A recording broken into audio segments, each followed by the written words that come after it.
Now we are going to read arbitration agreement, section 7, chapter 2, section 7, and this is the most important section of this whole act. Okay, so before that we should revise the essential points of valid contract. Okay क्योंकि कोई भी contract जो होगा ना वही agreement बनेगा, तो हम इसलिए पहले एक बार पढ़ लेते हैं कि what are the essentials of a valid contract. So what are these essentials? जैसे सबसे पहले there must be an offer, then there must be an acceptance to accept that offer, then there must be some consideration of money or something, and then comes point intention to create legal relation. Intention होनी चाहिए parties की कि वो legal relation में जाना चाहते हैं, और कॉम्पिटेंट होनी चाहिए पार्टीज़, यानी कि अनसाउंड माइंड की नहीं होनी चाहिए, माइनर नहीं होनी चाहिए. तो ये सारे पॉइंट्स हैं वैलिड कॉन्ट्रैक्ट के. अब हम पढ़ते हैं आर्बिट्रेशन एग्रीमेंट. तो आर्बिट्रेशन एग्रीमेंट का सब क्लॉज 1 क्या बताता है? वही बताता है कि in this part arbitration agreement means an agreement by the parties to submit to arbitration all or certain dispute which have arisen or which may arise between them respect of defined legal relationship whether contractual or not. तो basically sub section 1 definition बता रहा है arbitration agreement की. इसका मतलब यह है कि एक ऐसा एग्रीमेंट पार्टीज़ के बीच में जो वो सबमिट करने जा रहे हैं आर्बिट्रेशन को, या तो सारा या तो कुछ सर्टेन डिस्प्यूट, जो उनके डिस्प्यूट है उसका, या तो वो सारा का सारा डिस्प्यूट सबमिट कर देंगे आर्बिट्रेशन को, या तो वो कुछ सर्टेन डिस्प्यूट सबमिट करेंगे जो या तो हो चुका है उनके बीच में डिस्प्यूट, या फिर जो हुआ है अभी अभी, विच have arisen or which may arise between them. ठीक है, या तो अभी हुआ है डिस्प्यूट होने के बाद वो सबमिट करने जा रहे हैं, या फिर वो डिस्प्यूट होने से पहले से ही उन्हें अपने क्लॉज में डाल रखा था, तो वो डिस्प्यूट होने से डिस्प्यूट जो हो चुका है उसका उसे आर्बिट्रेशन में सबमिट करने जा रहे हैं. तो basically arbitration agreement between them in respect of defined, तो उन लोगों के बीच में एक लीगल रिलेशनशिप होना चाहिए, भले ही वो कॉन्ट्रैक्चुअल हो या ना हो. एक बार फिर से पढ़ते हैं. Arbitration agreement means an agreement by the parties, एक ऐसा एग्रीमेंट जो पार्टीज़ ने किया हो टू सबमिट टू आर्बिट्रेशन, और वो कहाँ सबमिट कर रहे हैं? आर्बिट्रेशन में सबमिट कर रहे हैं कुछ या सारा या तो कुछ डिस्प्यूट जो या तो हो चुका है या जो हुआ है उनके बीच में, in respect of defined legal relationship. Legal relationship है उन लोगों के बीच में, दो पार्टीज़ हैं उनके बीच में एक लीगल रिलेशनशिप है, और वो लोग अपना आर्बिट्रेशन सबमिट करने जा रहे हैं, या तो कुछ पार्ट या तो पूरा फुल डिस्प्यूट जो भी है उनका, या तो वो कॉन्ट्रैक्चुअल है उनका रिलेशन, लीगल रिलेशनशिप, या नहीं है. तो ऐसे में हम उसे क्या बोलेंगे? उसे आर्बिट्रेशन एग्रीमेंट बोलेंगे.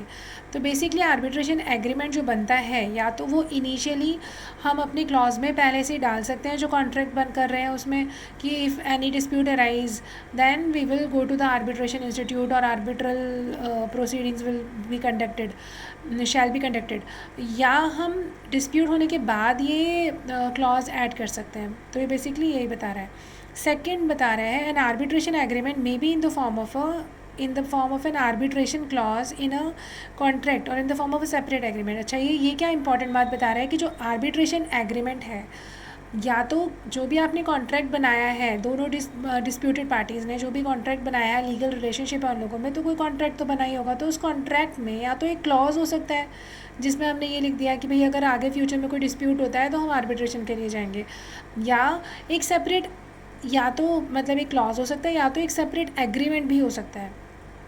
एक सेपरेट हमने एक और पेज लगा रखा है आर्बिट्रेशन एग्रीमेंट का जिसमें उसकी सेपरेट डिटेल में पॉइंट्स हैं. तो दोनों चीज़ों में से कुछ भी हो सकता है. थर्ड पॉइंट क्या बताता है? थर्ड सब क्लॉज बताता है arbitration agreement shall be in writing. तो आर्बिट्रेशन एग्रीमेंट हमेशा कैसा होना चाहिए? राइटिंग में होना चाहिए. Fourth sub section is writing की डिटेल बताता है कि an arbitration agreement is in writing, उसे राइटिंग में माना जाएगा if it is content in. कैसे कैसे हो वो?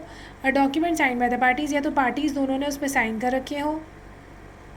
एक्सचेंज ऑफ लेटर्स हो सकता है, टेलेक्स हो सकता है, टेलीग्राम्स हो सकता है, या फिर कोई सा भी टेलीकम्युनिकेशन का मीडियम हो सकता है जिसमें रिकॉर्ड हो एग्रीमेंट के.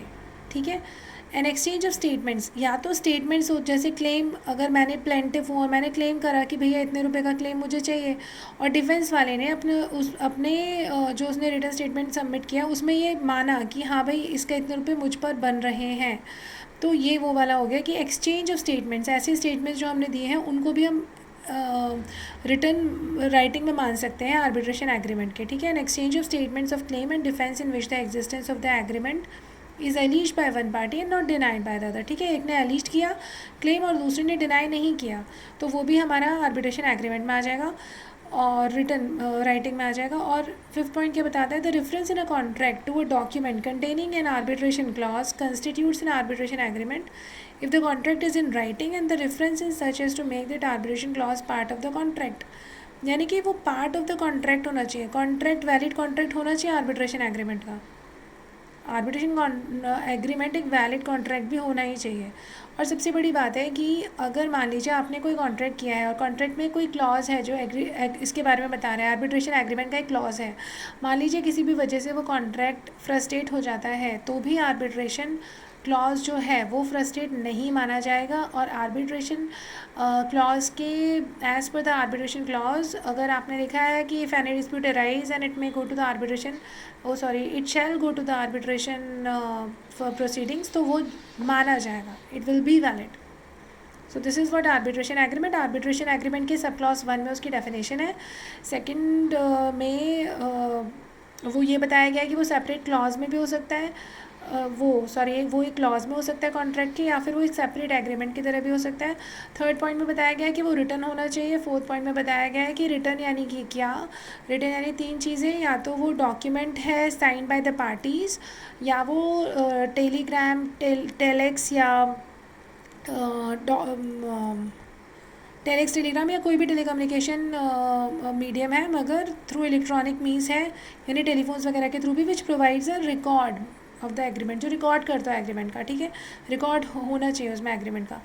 और या फिर कोई एक्सचेंज ऑफ स्टेटमेंट्स है जो क्लेम और डिफेंस के बीच में हो, ये सब चीज़ें किस में आ जाएंगी, राइटिंग में आ जाएंगी। यानी कि आर्बिट्रेशन एग्रीमेंट राइटिंग में होना चाहिए और ये तीनों चीज़ें भी राइटिंग में आती हैं। और फिफ्थ पॉइंट बता रहा है कि उसे एक वैलिड कॉन्ट्रैक्ट ज़रूर होना चाहिए।